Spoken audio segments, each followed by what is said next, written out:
an example, a specific one, how to apply the data.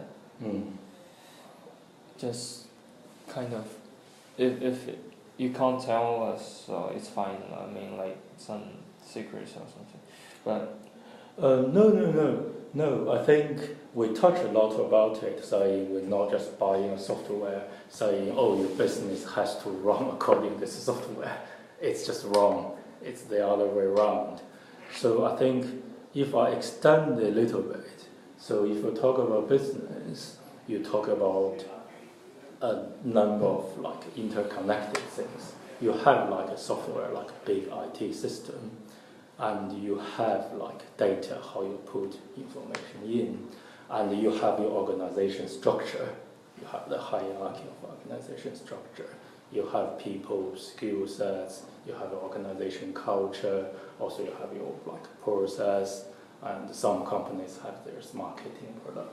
I think what's happening is everything is like what we learn in university. It's like you want to like grasp the most important bit, and then that's how you run it, because it's like an abstract of reality.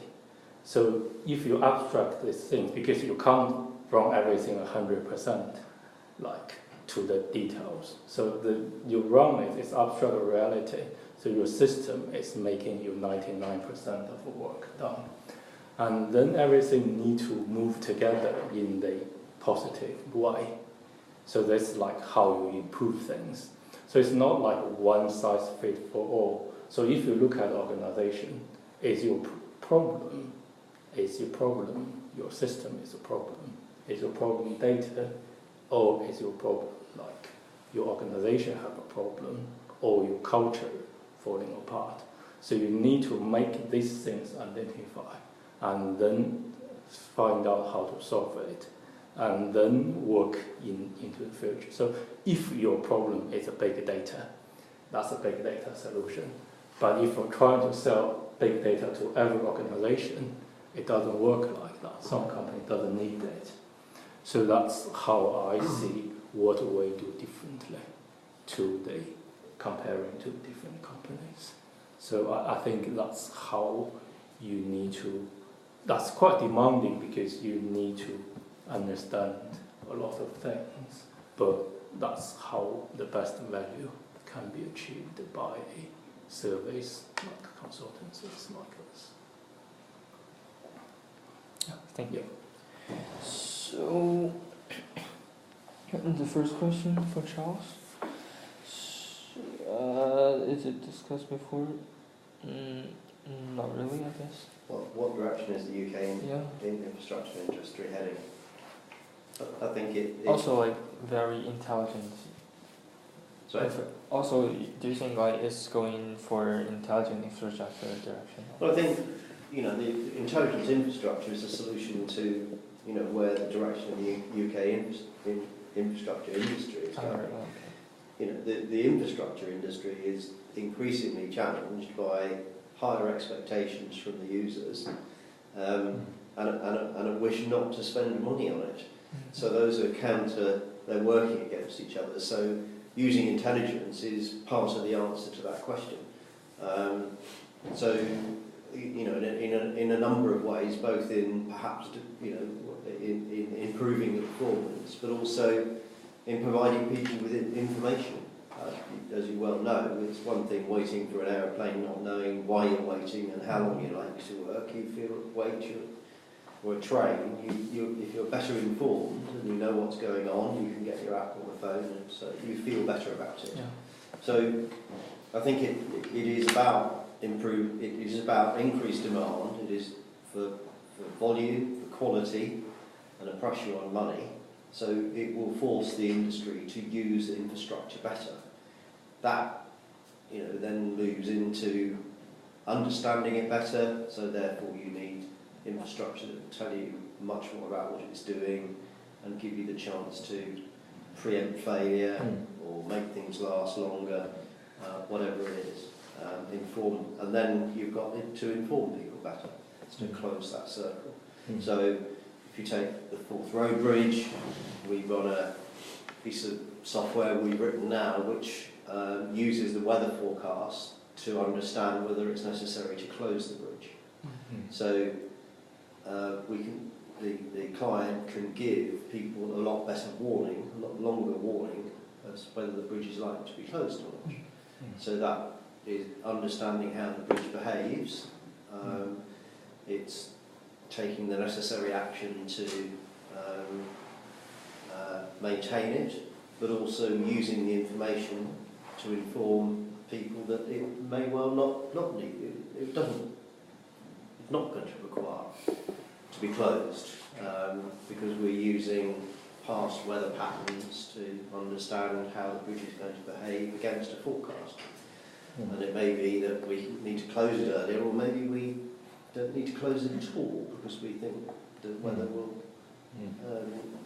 not mean we have to. So this is sort of circle that.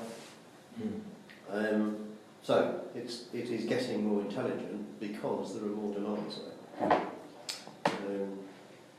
And in the UK infrastructure industry, the government seems to be quite happy to spend money on it.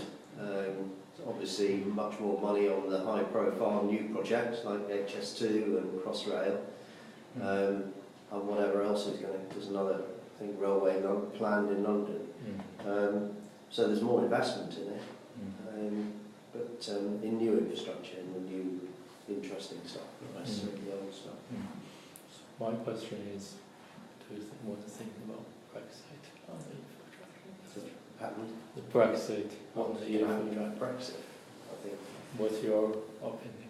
What's my opinion? I think it'll probably, if the government is now, I think all Hughes will spend, so whatever happens, they will continue to spend money on infrastructure because I think they're accepting a Keynesian model that it's a way to keep people working and keep the industry, keep the economy moving.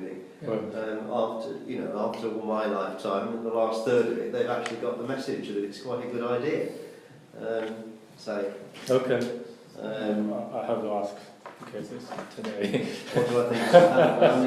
I have like a final small the vote is taking part on that, so keeping an eye on the phone today. Let's just have a look. So carry on. I have like a final small question about Charles. Yeah. So, could you tell me a little bit more your stories about China, like your sons, and like because I think the reader will love this story. Which the stories about China, like your relationship, because I just know that your son like used to study in China and you have been there a lot of times. Oh well, yeah. Well, yeah. Yeah, my son studied Oriental Studies at Cambridge, learned to speak Mandarin. He spent a year in university in Beijing, and then was recruited by Glencore, the metal trading company, and lived and worked in Beijing for 4 years, the first 4 years of his career. As a result of which we in the family visited Beijing on several occasions and travelled around China. So, yeah, and have probably as a result, taken more of an interest in China than most people, and probably know a little bit more about it than most people. So, but interesting. He's now working back in this country. So when did you go study in Beijing? Like 1 year? Sorry? No. So he actually stayed there for 5 years. He was 1 year studying. Yeah, and 4 years in Beijing, and then went back for 4 years. Lived in Beijing and worked in Beijing for 4 years. So when exactly like that? I think he came back about 4 years ago. So he, what are we, 2018? So it's probably 2010 to 2014 about that he was living and working in Beijing. So he and I went on some more adventurous trips. Buy a train ticket and just go. Yeah, we went to Kashgar, which may not. I don't know if that's a politically correct place to have been in China, but he travelled around an awful lot more than I did. He was selling lead concentrates, and so he was travelling all over China, selling the materials, the raw materials for the manufacture, I think largely of car batteries. So his fortune was up and down with the car industry. So, but no, he had a good time. Cool. He's now working back in this country. So thank you very much for giving me this opportunity. That's okay. Thank you for coming. Yeah. Thank And Yeah. actually, I'm more a student here because I didn't quite know like most things about consulting industry. So, Yeah. so thank you so much for telling me so many stuffs. Okay. And I mean, like, let me check it again. Like, so I hope all of you, both of you, enjoy this conversation. So I guess this is everything for today, and I guess I have to take some photos because I gonna use it on